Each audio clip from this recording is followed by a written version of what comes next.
السلام عليكم، كي درتو بخير؟ كلشي مزيان. مبروك عواشركم، الله يدخل عليكم بالصحه والسلامه وباش ما تمنيتو. الطبق ديال اليوم هو عباره عن كيش مالح. تابعونا وغادي وصفه سهله. لهاد العجين غادي نحتاجو اول حاجه بعدا غادي نديرو هي العجين. لهاد العجين غادي نحتاجو 300 غرام ديال الدقيق. هاد 300 غرام اللي غربناها، وغادي نزيدو عليها نص الكميه ديال الزبده، زبدة لابريغي ديال البواطن. علاش؟ حيت هاد العجين باش ما تطيحش معانا، كنشدوها وكان بحال اللي كنبسبسوها، ما كنديروش ليها، ما كنعملوهاش بزاف بحال الصابلي، حيت هي بات بغيزي، هي اللي كتصلح لهاد الكيش ولا بزاف المملحات. المهم غادي نوريكم كيفاش كديروا ليها برؤوس الاصابع. شويه كنزيدو عليها مليحه، وكنزيدو السل،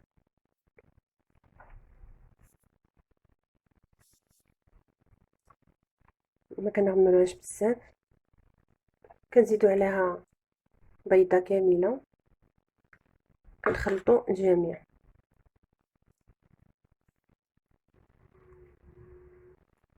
غير برؤوس الاصابع، ما نجمعوهاش، ولا ما تجمعاتش معانا كنزيدو قطرات ديال الماء بارد، غير بشويه، كنمشيو بشويه بشويه تنجمعوها. مني كنجمعوها كتولي على هذا الشكل بحال هكا، كنمشيو غير بشويه الماء باش تولي لنا على هذا الشكل. صافي كناخذوا الفيلم اليمونتير وكنجمعوها فيه على هذا الشكل، على هذا الشكل، وكنديروها في الثلاجه بما صايبنا الحشوه. ونرجع معكم. دابا غادي ندوزو للحشوه. اشنو غادي نحتاجو؟ 200 غرام ولا 250 غرام تاع الكفته، انا عندي كونجلي.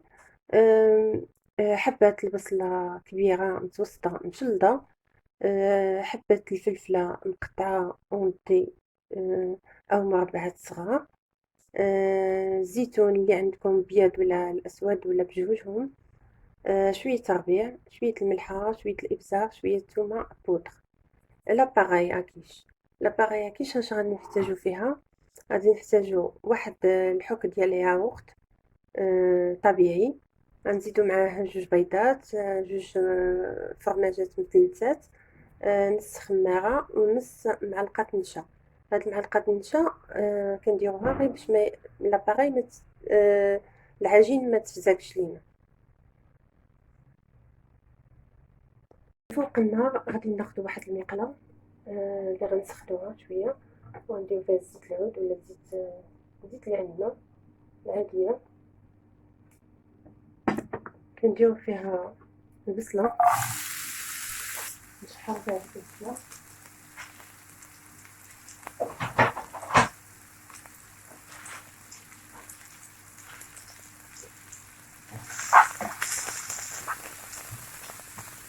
نخليوها حتى تطيح، عاد نزيدو عليها الكفته. غادي نزيدو شويه البزار،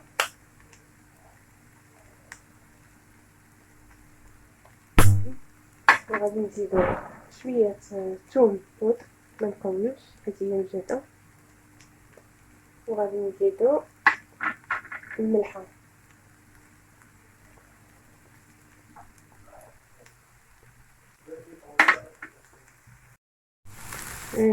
من بعد ما درنا الملحه والبزار والثوم بودر حركناها وطاحت لينا، وغادي نزيدو الكفته.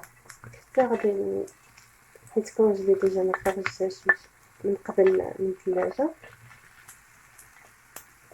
المهم غادي نخليها حتى تهبط صافي، وغادي نبقى نحرك فيها وغادي نشحرها.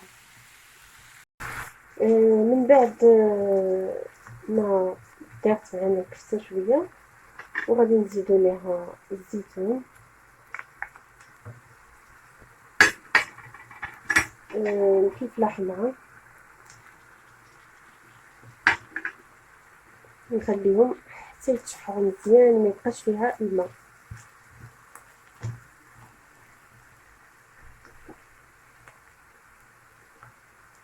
وفي الاخير غادي نزيدو نطفيو عليها ونزيدو فيها ربيع. بوغ لاباغي كيش كناخدو الياغورت،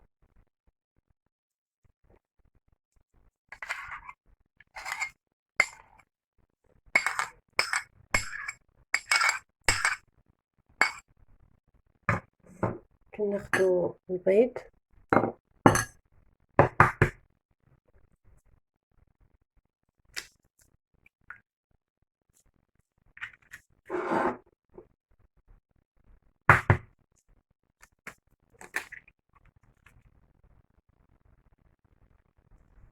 جوج بيضات، جوج مثلثات فرماج،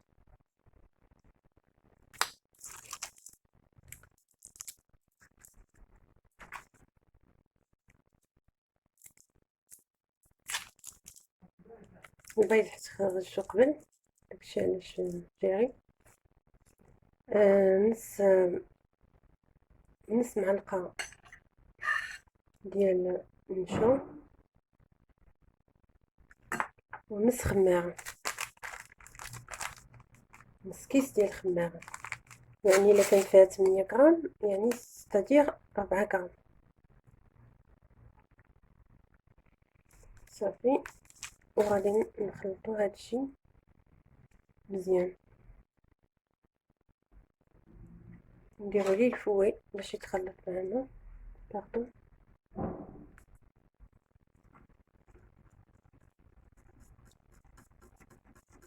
ونكونو حسنا على ان باغي اكيش.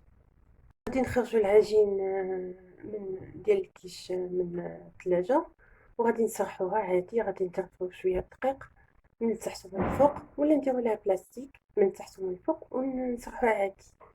كناخدو هاد القطعه كبيره، وغادي نقطعو بها على هاد الشكل حتى نكملو العجين ديالنا.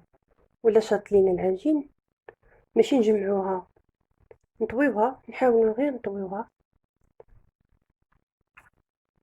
ونعاودو نسرحوها عادي. الا كان عندك الوقت تغشعها الثلاجه ماشي مشكل. صافي على هذا الشكل. وغادي ناخذ لي مول ديالنا وغادي نصايب لكم. غادي نديرو دي كيش غير اعتياديين، اللي غير لي مول هذوك المشنفين وداك الشيء ديال لي طارت. حنا غادي نديرو بهاد لي مول. هاد لي مول كاين في هاد ريكتانغل، وكاين في السيركل، وكاين في اوفال، وكاين في الكاري. غادي ناخدو العجين اللي قطعنا، مثلا هذا لي تريانغل، وغادي نلبسوه هاد المول، نلبسوه ليه مزيان ونضغطوه لتحت نضغطو باش تهبط معنا العجين بحال هكا. نديرو باش تاخد لا فورم ديال لي ريكتانغل بحال هكا. صافي، وكنحيدو الفائض. صافي، وكنقادو مزيان الجوانب اللي ما بقاتش كنقادو بحال هكا، واللي غليظ نقادو بحال هكا. صافي، نزيدو عاوتاني نحيدو هاد الفائض.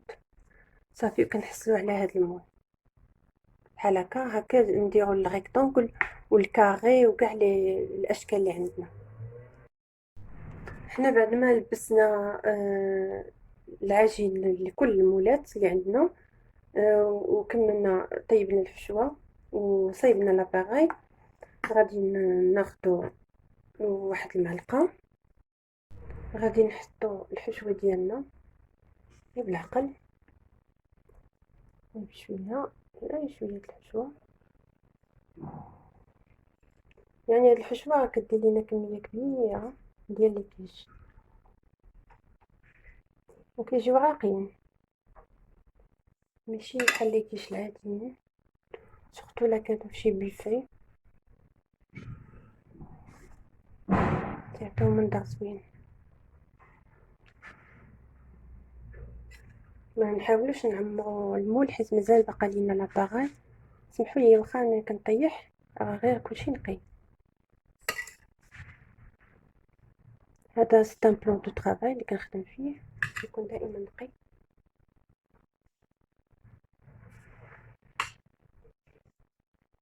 المهم هو عندي انا كان عزيز عليا الالوان، لاني كنبغي نشوف المنظر قبل ما ناكل. بارفوا كتكون شي حاجه ماشي هي هذيك في المنظر ما كنسولش فيها، ما ناكلهاش حيت ما زويناش في المنظر. نقص شويه ونحاولوا نديروها في القاع، هاد الحشوه كامله كلها في القاع. وغادي نخلطوا هذيك لاباغي ديالنا وغادي نصبوه بحال هكا.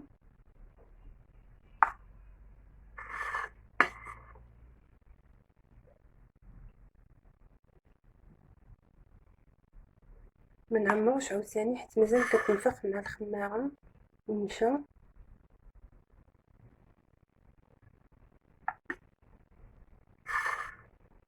حتى نكملو هادشي كامل وندخلوها الفران. نتمنى تكون عجباتكم وبدلتو عاوتاني الشكل الكلاسيكي المعتاد. حنا ما غاديش نخرجوا على الطبخ المغربي الاصيل، ولكن الانسان يحاول يبتكر. هادو دي مول اللي كنديرهم في لي طارت، وعلاش لا ما نديرهمش في المملحات هكا باش كيبهروا الضيوف ديالكم وكيعجبوهم. واللي خاصها شي حاجه تاع لاباغاي كنزيدها، المهم خاصها تجي زويونه. صافي غنستمر على هذا الشكل صافي، وغادي ندخلهم الفران ونرجع معكم. بعد ما طابوا لينا لي كيش جاو على هاد الشكل. هادو لي اوفال وكاينين الريكتونغل وكاين ساقل وكاين كاري، بعدا راه كيشهيو وكيحمروا الوجه. ورافقناهم بعصائر ديال الليمون طبيعي وديال الفريز والحليب والمانغ والليمون والفريز والليمون. ورافقناهم كذلك بالفرماج احمر والموتزاريلا.